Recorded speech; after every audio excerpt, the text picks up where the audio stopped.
all the old gods, so like Odin, all those old gods are going to war against the new gods. And the new gods, as you learn, are television, plastic, fame, power, like everything that our devotion, because they're no longer being worshipped as who they were. So now it's all our time is with credit cards, TV, cell phones, stuff like that. And it's That's very interesting when pagan gods clash with modern gods. Yeah. I don't know how the show is exactly going to go, but the book is very good, and it just it's a different mindset. Huh. Seeing how or different perspective. And God comes down and crushes them all. Oh my goodness. So, that's the state of pagan man, verse 24. Therefore, because of that, God gave them up in their lusts of their hearts to impurity, to the dishonoring of their bodies among themselves. You notice the connection? Paul says because humans don't worship God properly and worship idols, God give them up to impurity, dishonoring their bodies. See the connection between paganism and immorality. Okay? Because they exchanged the truth of God for a lie and worshipped and served the creature rather than the Creator, who is blessed forever. Amen. Verse 26, here's the key this is the kicker that I want you to see in relationship to what we've talked about so far about these churches. For this reason, God gave them up to dishonorable passions. Their women exchanged natural relations for unnatural. And the men likewise gave up natural relations with women and were consumed with passion for one another. Men committing shameless acts with men and receiving in their own persons the due penalty for their error. What Paul is describing here is the connection between the pagan worship of Rome with the idolatry that they've given up. They've exchanged the truth of God for a lie and decided to follow idols. Along with that comes this kind of degradation of their bodies through sexual immorality. Are you with me? Yes. That's what's happening here. And you notice what it says up in verse 24. God gave them up to their lusts. God gives you what you want. If you don't want to worship Him and honor Him, fine.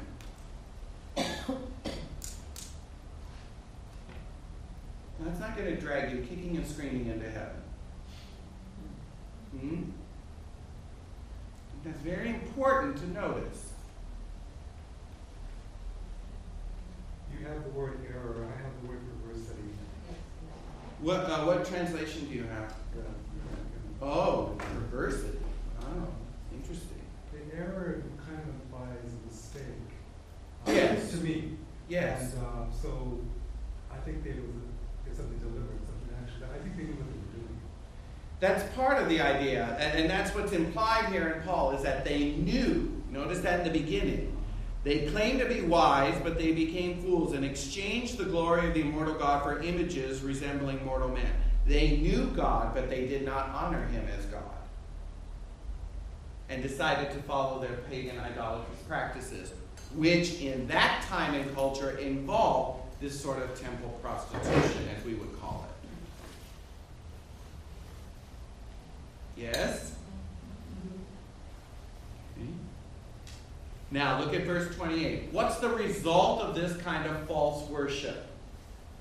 And since they did not see fit to acknowledge God, God gave them up to a base mind, to improper conduct.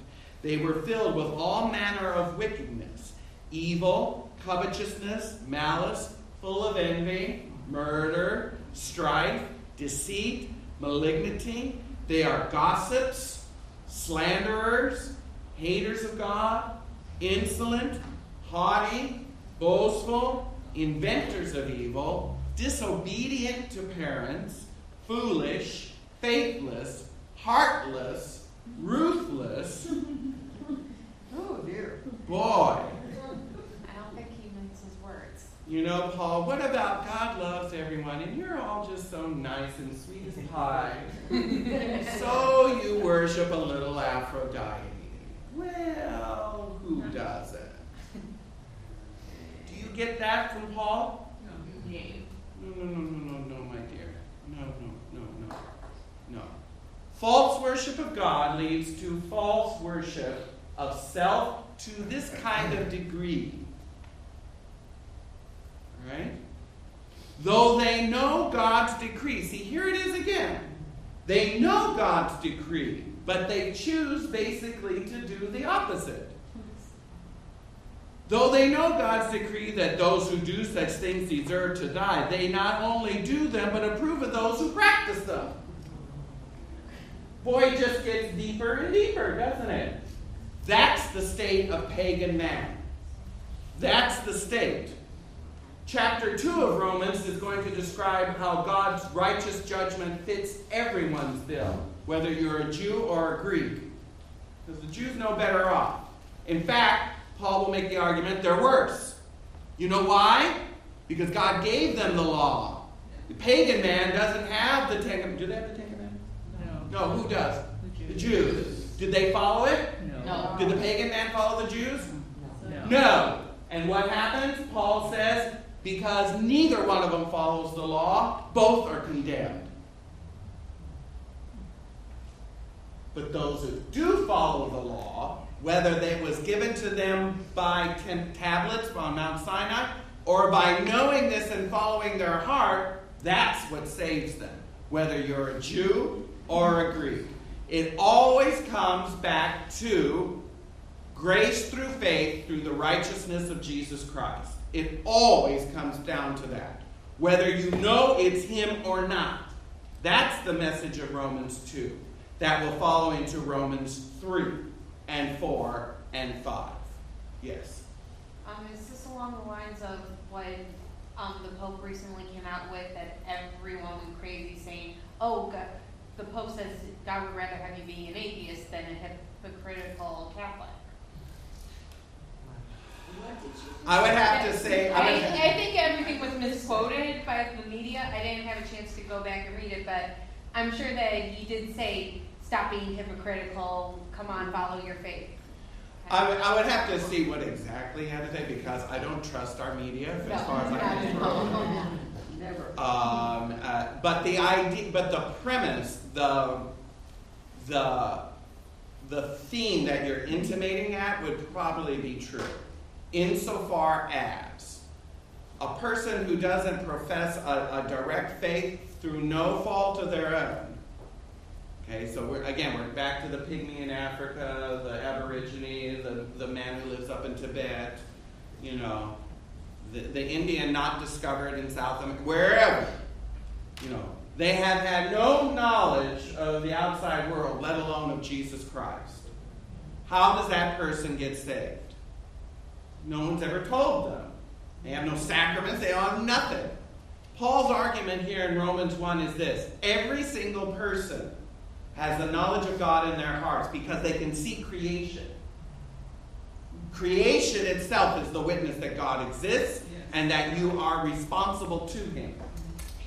And if that's all the knowledge you have, and if you follow that knowledge, that will save you. Or it has the potentiality of saving you, let's say that. What Paul is talking about is that more often than not, men know that, but choose to disregard it. They'd rather do their own thing, their own way, and disregard what they know to be true in their hearts.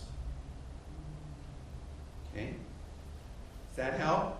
So in that respect, the atheist who trusts God out of, and it's a contradiction almost in terms, but has that kind of faith, is greater than someone who has the faith but doesn't do anything with it. And that's Paul's argument in Romans 2. Don't think because you are Jews, you get off the hook. You have the law, but you don't follow the law any better than the pagan who does. And because of that, we're all shut up under sin. And because of that, you all need a Savior. And because of that, the only way that we get to God is by grace through faith in Jesus Christ. Everyone who has been saved from Adam and Eve until the second coming has been saved by grace through faith in Jesus Christ. You say, well, Jesus wasn't even mentioned in the Old Testament. Grace through faith in the promises that God would redeem through Christ, even though they didn't fully understand. Grace through faith. That is the message of Paul's salvation message. Romans and Galatians. For the Jew first, then the Greek. Why the Jew first? Because God picked them to be the light to the nations originally. See, we're right back to understanding our whole salvation history. You have to understand that in order to get this perspective. And even in the Old Testament, Abraham, Moses, David, all of these covenants, were they only for Jews? No, they were never only for Jews. They were meant for whom? Everyone. Abraham's covenant. What was the third promise? Great blessing to the nations. Moses. Was there provision in the old covenant under Moses for non-Jews to enter in? Go like this. Give me an example. Jericho, the poor in Jericho. Rahab the harlot. Was she a Jew? Yeah. Was she saved under the Old Testament? Yes. Who else? Give me another. Huh? Ruth. She was a Moabitess. Wasn't a Jew. She ended up being the great-grandmother of David. How did that happen?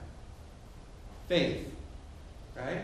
I would also argue Delilah got into the covenant through Samson. Okay? So there was provision under the old covenant for non-Jews to enter into the covenant that God had made. What about David?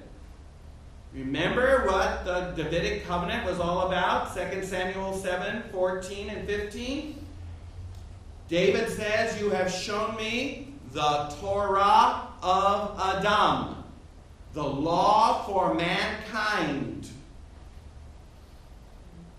The Davidic covenant was meant to be that for the whole world to be blessed through. Did it happen for a brief time? Yes. Under Solomon. Evidence? How do you know that? Give me proof.